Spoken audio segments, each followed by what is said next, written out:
So once again, welcome everybody. Hello everyone, and welcome to our webinar. We will make sure to respect your time. My name is Kaja Figlarska, and I'm a sales support specialist at Improving IT, formerly Kirchhoff Technologies. And joining me today, we have our VCAO and AVP projects, Isabel Schmidt. She works with our clients to create a vision for information technology that meets the organization's objectives. And then she works with our project team to implement that vision. At the end of our presentation, we will have a Q&A section. So let us know when you have any questions, and we will answer those later on. Thank you very much, and enjoy the webinar. Very good. Thank you, Kaja. So what we're here today to talk about is the cyber insurance questionnaire. We're going to go over a little bit of the state of the industry and how cyber insurance can help protect your organization against some potential cyber threats. So every year our partner InSecurity, Sophos Security, they do a state of the industry report, and they survey thousands of customers and organizations around the world, everywhere from small businesses to multinationals to state and local governments and national and federal governments. And they compile a report that just kind of highlights the state of the industry and what's going on with malware and security issues for the previous year. And so we're quite thankful that there is a small drop in the number of organizations that reported being hit in 2024 versus the highs of 2022 and 2023. We're a long ways off of that COVID dip of 2021, and we're still higher than we really want to be. So 59% of organizations surveyed did experience some kind of a ransomware attack in 2024. And like in the previous year, we had two sets of governments on opposite ends of the spectrum, with central and federal governments leading the most vulnerable sector, with state and local governments being the smallest. So this just kind of really highlights the state of politics these days, I guess. There's a number of different things that probably factor into this. Some federal governments are not as security conscious as they were in the past, and state and local governments used to be hit extremely hard, and they really just kind of started taking security more seriously, which has helped bring them down. It's really nice to see that we are seeing a significant drop in the number of really small businesses, less than $10 million in revenue, getting hit. 47% and 50% of those less than 50 million, it's still too high. So it's a nice bit of a drop, but it's not something to let your guard down over. The root causes of ransomware and malware is not changed significantly, and something that we'll get into with when we go through the form, it's to highlight that, the exploit, vulnerability, and brute force attack, that's like hackers doing hacker things, to put it non-technically. But the compromised credentials, malicious emails, phishing, downloading, all of those things, those are user-based actions. That's something that somebody did. In a lot of cases, attackers know and they understand that it's a lot easier to hack a person than it is to hack an IT systems. You can harden IT systems, but if you just ask somebody for their password in an email and they give it to you, well, it doesn't really matter then. So how can cyber insurance help with some of these things? Well, obviously, they bring money to the table, as well as expertise in a response team. So the number of ransomwares is going down.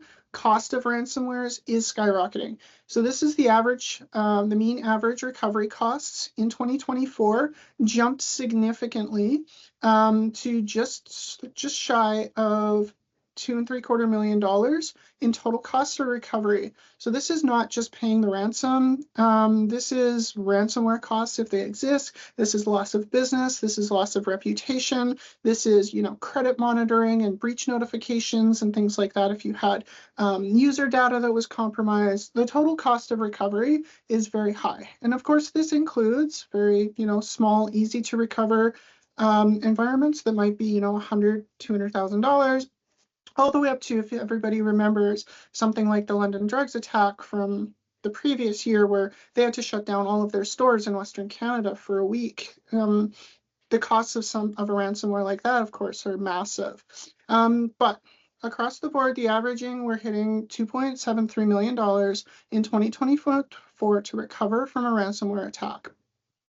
And not surprisingly, when you're talking about those kinds of numbers, 82% of respondents said that they had to use multiple sources of revenues to recover from a ransomware. And the real takeaway for small businesses is that 18% in the dark red. That's the personal finances or an individual. This is business owners that had to kick in funds out of pocket, mortgage their houses, take out loans, etc., in order to keep their businesses afloat. 23% of those costs were covered by insurance providers, but that's an even bigger chunk of money that you're putting out of pocket if you don't have cyber insurance. So, of course, these costs have an effect on the cyber insurance industry. The most common ones, of course, are insurance rates are going up and rejections are becoming more common than they were, and the insurance requirements are becoming more strict. All of this is just a reflection. I mean, insurance companies, they're there to, make money and not pay out policies. And so if you're not following best practices and things like that, that's going to be reflected in your ability to acquire insurance. They're not going to insure you if you're taking significant or unnecessary risks with your organization. So what we're going to get into next is we're just going to take you through an example of a cyber insurance questionnaire. In this particular case, we just searched for the internet and found one that was available to download. We don't know anything about this company or recommend their services or anything like that. They might be great, who knows? But anyways, it's just a publicly available form we could download. So now one of the things that I really want to state and really want organizations to understand is that you cannot send this form over to your IT department or IT service provider and say, can you fill this out for me and send it back? You especially can't do that on Tuesday morning when your application needs to be in at 3 o'clock in the afternoon on Tuesday. Work with your IT team, work with your IT department, your outsourced IT, sit down and go over this with them. They can be in the room, they can help you understand. They cannot fill this out for you, so please don't ask them to. If you're an IT service provider and somebody wants you to fill this form out, you can't. Huge liability risk on the side of the IT department as well as the organization. It has to be filled out by you, the person applying for insurance. The first page of these is always going to be really straightforward. It's just business details and things like that. So previous cyber incidences, these are things you're going to know if you've had one of these. Malware infection is a really low barrier to check that box off. That's if like you had your antivirus go off. And it required any kind of mitigation or virus removal or something like that. Outside of that, extortions, privacy breaches, ransomwares, thefts of funds, things like that. Please be very honest with these, but you also get that checkbox. Did it have a financial impact of more than $10,000? If it's something like a simple malware, maybe not. If it was a business email compromise or email fraud, transfer funds fraud, you could be quite easily over that. Give them details. If it doesn't fit on this form, most insurance professionals have told me you're perfectly capable of adding in additional information on another sheet. Talk to your provider, they'll give you guidance. Okay, revenue analysis, that's something you can fill out with your financial department. Getting into the IT infrastructure and resources. So name of your managed service provider, if applicable. So if you're working with a company like Improving IT, that's us. A managed IT service provider is a third-party company that you outsource all or some of your IT services to. You could have some internal IT staff as well, but still wind up, in a co-managed environment where you're working with a team like ours. The number of servers on your network, this is going to be your actual like on-premises infrastructure, your backup servers, your file servers, domain controllers, hypervisors, all of that. Your IT department or managed service provider will be able to tell you this. The approximate numbers of desktops and laptops, that's your computers and workstations, of course. And what is your annual IT budget? If you're working with a company like ours, this is going to be basically what you wind up paying us. In addition to some software costs and things like that that might be happening as well. And then what percentage of your IT budget is spent on IT security? So with a managed service provider, many of the services that we offer you, your patching, your backups, your antivirus, your detection and response services, all of those are bundled in, and they usually equate to about 50 to 60% of your IT budget. We can work with you, or your IT department can work with you to figure that out. And then, is any part of your IT infrastructure outsourced to third parties? In this modern day and age, there's probably always going to be a yes, at least for things like your email, online file storage. So that's going to be Microsoft or maybe Google or Apple. Your cloud service provider is going to be a third party. You might also outsource your security, perhaps to an organization like us or to Sophos Security or someone like them. Data management and storage. So sensitive data is where a lot of organizations, they don't think that they have sensitive data, and I really like this form, the way that it's highlighted here. If you are an organization that employs people, you have personally identifiable information that needs to be protected, and that's at the very least, it's going to be social insurance numbers and probably medical records. If you've got WorkSafe claims, things like that, that's all sensitive data that needs to be protected. And in this case, they're asking for the unique number of individuals. So that might be just, the number of employees you have. If you're like a medical industry or something, you could have, client data. If you're a local government, you could have constituents or community members. Non-sensitive data, that's going to be things that's not critically important, but is still not great to have leak. So this could be your sales list, your emails lists, your client database, all of that sort of thing. So in both of these cases, probably your human resources and your sales teams will be able to identify this information for you. Please describe your approach towards protecting information. And again, your IT department or team will be able to help you with this. Ideally, you don't want your guest Wi-Fi to be on the same network as like your servers. So that's what they're talking about with network segmentation. Do you have your devices encrypted? If someone in human resources loses their laptop, do you have to worry about sensitive information being on there that was unencrypted? Those kinds of things is what they're looking for here. Ideally, you're encrypting all your endpoints and you've got proper data management and network segmentation in place. Speak to your provider or your IT departments about that. The details on how often you purge records that are no longer required.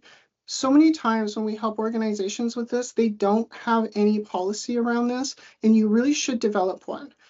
There's nothing worse than, having a ransomware attack where data is exfiltrated and you've got to phone up some person that worked for you 16 years ago and say, hey, we lost your medical information and your social insurance number. We still had it on file because we never got rid of it. They worked for you a decade and a half ago. Don't make that phone call. Develop a policy with your departments. If it's finance, maybe it's 7 years, HR 5, whatever it is. Work with your teams to develop policies around how you get rid of data that is no longer legally required for you to keep on file. And provide details on how you store your backups of critical data. They're going to get into backups quite heavily in this next section. But this is really, how do you do your backups? What's the theory behind them? So for a lot of organizations, what we're really aiming for is what we call a 3-2-1 backup policy, which is like 3 copies of your data in 2 different environments, one of which is offsite or online. And so that could look like you've got your servers on site and you've got some backup infrastructure on premises, and then there's replication that goes to a cloud repository or an offsite repository, like the ones that we run data centers,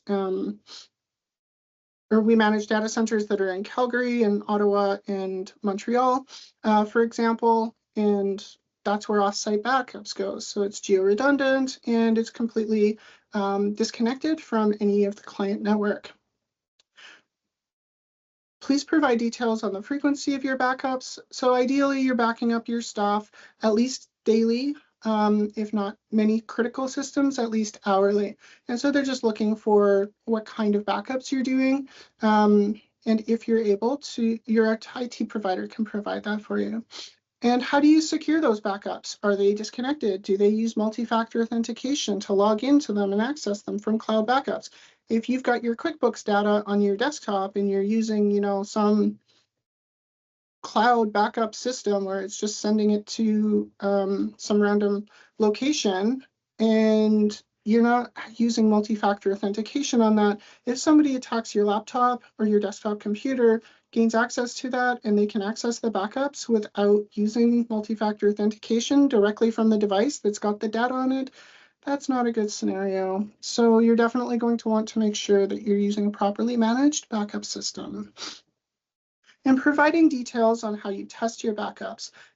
This is another one that's really important for your managed services team to be doing for you, or yourself if you're not working with somebody. It's great if you set up backup 6 months ago. It sucks if the backup repository filled up 4 weeks ago and you didn't know because there was no alerts and you're not testing your backups.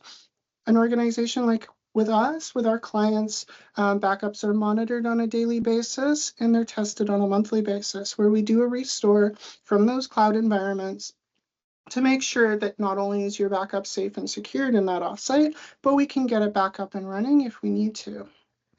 Endpoint protection, this is primarily going to be your anti-malware or your antivirus. So if you're a customer of us, for example, you're going to have Sophos Intercept X running on your desktops and your laptops and your servers. So that's your core antivirus software. That's what they're talking about with endpoint protection.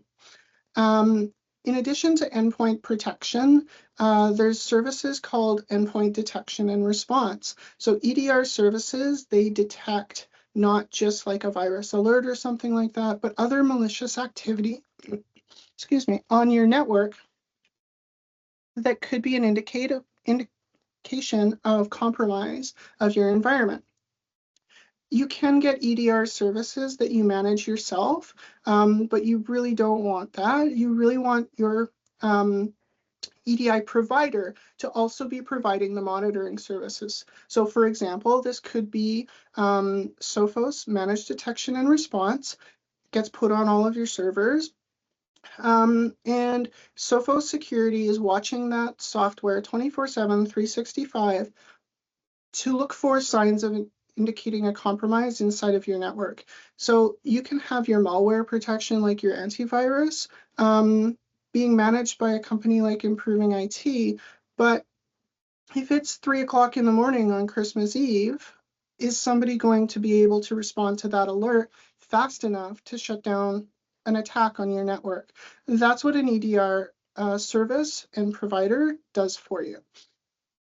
The EDR product deployed, is it on all endpoints? Maybe that doesn't make sense. If you've got disconnected laptops and you're cloud first and you've only got a line of business server that's like cloud accessible, maybe you don't have EDR on all of your laptops because they're disposable. If you've got a traditional network where you've got, domain controllers and you've got endpoints that are part of your network, absolutely, you want that managed detection and response on everything. So they're just looking for details here on how you have your EDR product deployed. Your next generation firewall. So we're getting into perimeter security now. Next generation firewalls, that is what serves your internet to you. So TELUS or Shaw or Rogers, they provide internet to the door. And then your next generation firewall is what spreads that around your office buildings. A next generation firewall has advanced features over just simply a traditional network gateway that maybe like your internet service provider would provide for you if you were with Shaw or TELUS or something like that. How often do you conduct vulnerability scanning? So if you have a next generation firewall, that appliance is probably doing this for you. So an XG firewall from Sophos, for example, is going to be scanning the traffic, looking for malicious behavior on an ongoing basis. Penetration testing is something that a lot of smaller organizations in particular don't do regularly, but it is worth doing because it can catch things that you're maybe not aware of in your organization, and just kind of highlight to you some things that you would need to be fixed. Ideally, this should be pretty straightforward, testing your perimeter firewalls from the outside to make sure you don't have things open that you don't know you have open, or services exposed that you shouldn't have exposed. And then if you're doing that testing with a third party, they're just looking for details on how to do that. So confirming access, confirming that you have multi-factor authentication for all remote access to your network. This is a must. It's great if you've got a VPN going, but if that VPN uses your same credentials as your computer and it doesn't have MFA on it, that endpoint is still a risk to your organization. And so they're just looking for, if you're coming into the network from outside, are you using multi-factor authentication to do that? And the answer that you really want there is yes. If you're using an alternative method for securing remote access, they provide the opportunity here. For a lot of them, if your form doesn't have this and you are using certificate-based authentication, I would probably say you're fine in most cases to say that that's multi-factor. Certificates are a multiple factor. Multi-factor just means you need more than one thing in order to authenticate. So if you're authenticating with a password and the device needs to have a certificate, that is a secondary factor of authentication. You're authenticating both the device and the user. And then all cloud resources. So these next couple of questions, so this is really nice and highlights the advantage that an organization has in going with a cloud-first approach. If you've in the Microsoft 365 modern workplace, your documents and data is on SharePoint, your email is in Microsoft 365 Exchange Online, and your identity management is done through Azure Active Directory and Ensure ID, you can check yes to all of these things, right? You can have multi-factor authentication on all of your external data, on your remote access, on your email accounts, all just simply by using the Microsoft services as they're intended. Google and Apple, of course, have similar services, but we're a Microsoft partner. Do you simulate phishing attacks and tests on your employees? So this is going back to that slide that we showed that highlighted that the majority of compromises started with compromising a person, not through a traditional hacking scenario. And so this is just highlighting the multi-factor authentication, that's user protection. Simulating phishing attacks and training employees, that's user protection. Do you use email filtering to scan inbound and outbound for spam and malicious content? Again, this is covered by your Microsoft 365. This is protecting users from those scenarios that can lead to account compromise. Your IT provider or IT department will be able to provide you with the number on 41, and this is something we're seeing a lot of insurance organizations starting to ask for. Microsoft looks over your entire tenancy for best practice and tries to identify areas that are at risk or could be used or could have improvement, and they assign a score to all of that. And so that just kind of gives you a benchmark of where you are compared to other organizations, your size, in your industry, etc. So network security, this is really straightforward.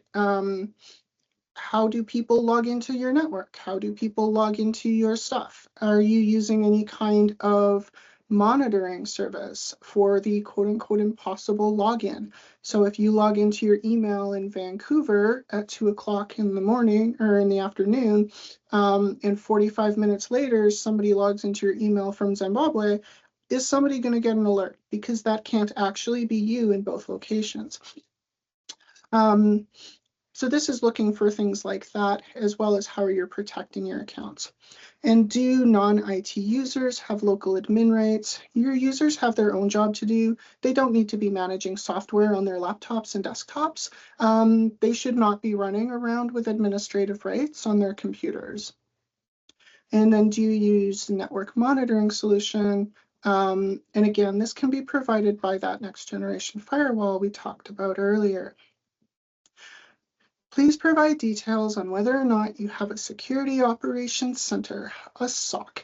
And this again can be handled by that MDR service that we talked about earlier. And so you're starting to see how this is a layered approach to security in general. Your firewall is your network monitoring, your MDR provider is your SOC center, so on and so forth. So by deploying just a few core services, you can start to cover a lot of the information that's in this form that really is quite crucial for businesses to be engaging with right now. Do you support end-of-life software or have any end-of-life software? So we'd really like to say yes or no to all of this. The big one I'll point out here, though, Windows 10 is coming up end of life in October. So do please make sure that you've got a plan on how you're going to get rid of those or get replacements for those Windows 10 devices that are incompatible with upgrading to Windows 11. And please describe how you do your patch management. Again, if you're with an MSP like us, this will just be part of your regular proactive maintenance. We'll patch your servers, make sure your antivirus is up to date. And we're looking for, zero-day vulnerabilities. We're checking your firewall to make sure it's got up to date. These are all part of your proactive services. If you've got an internal IT department, they'll be doing this or should be doing this on a regular basis. And then they just want to know if you've got any major changes coming up in the next year. If you clicked no to any of these things or too many of these things, maybe it's a great idea to talk with your IT provider or IT team and get some of these things on your list to get fixed in the next year. And the additional controls here, so the first three here, this is just stuff about people again. If I send you an email saying I've updated my banking information, please send me a paycheck to this new account. How does your team verify that? Before you send electronic funds transfers, many of our clients received an email stating that our former IT provider, Kirkhoff Technologies, is now improving IT. How is all that information verified? Do you reach out using known good communication methods like phone numbers on file? You should have policies in place that handle all of these things. And then this next section is just, again, your IT department will be able to help you with them. They're just really good. They're really good best practices to have in place. Again, your content filtering, your VPN, firewalls, DNS filtering, intrusion direction, all of that's handled by that next generation firewall or your email management systems with your DNS and DMARC. Again, your IT department can help you check these things off. If you don't know, they're easy enough to find out.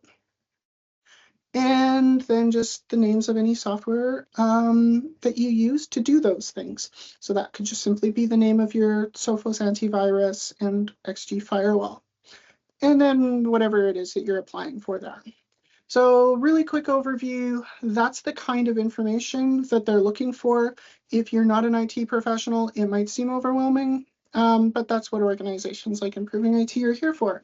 So why Improving IT? Well, our customers love us.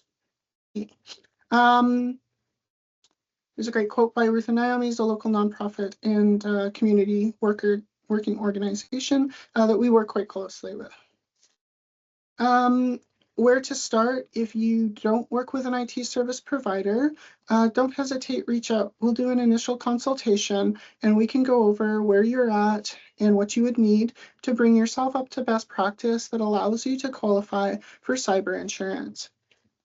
Oh, that's a great picture of our team. That's not our whole team. It's some of our team. The people in the office that day. That's fun. Do we have any questions?